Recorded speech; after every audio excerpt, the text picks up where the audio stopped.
Après plusieurs jours d'averses et des fortes pluies au début du mois de juin, voilà qu'une vague de chaleur déferle sur l'agglomération grenobloise.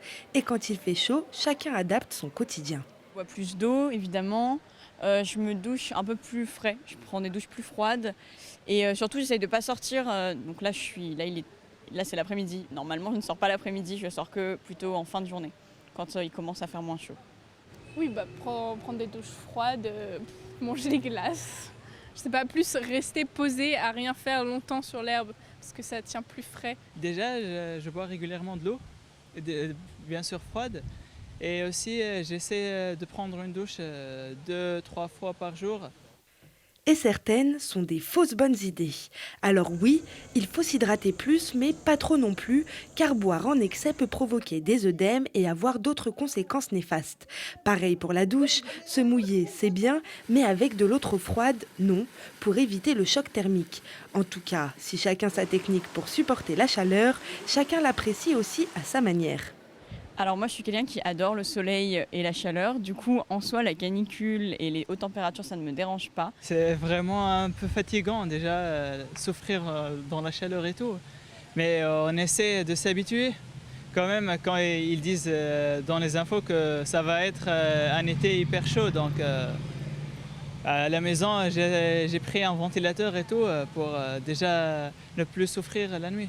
Je trouve que ça assomme beaucoup, on ne sait plus trop quoi faire, on ne sait plus où aller, on n'a plus envie de faire des grandes balades ou je sais pas, on fait plus grand chose et ça assomme aussi le cerveau, on n'arrive plus trop à réfléchir, enfin moi.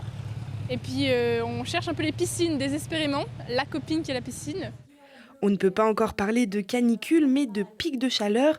Et dès à présent, la préfecture prend des mesures en plaçant des zones en alerte sécheresse. Ça implique par exemple l'interdiction du lavage des voitures hors station professionnelle ou encore l'interdiction d'arrosage des pelouses et de remplissage des piscines privées de plus de 5 mètres cubes.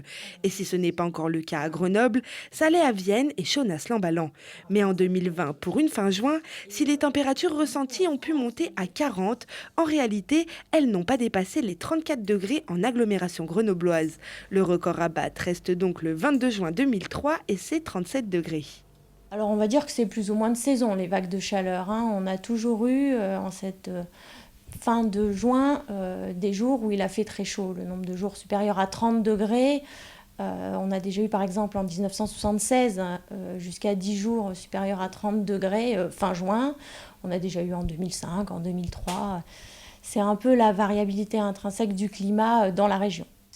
Cette année, la prévision saisonnière pour les 3 mois d'été annonce un temps plus chaud que la normale et possiblement plus sec.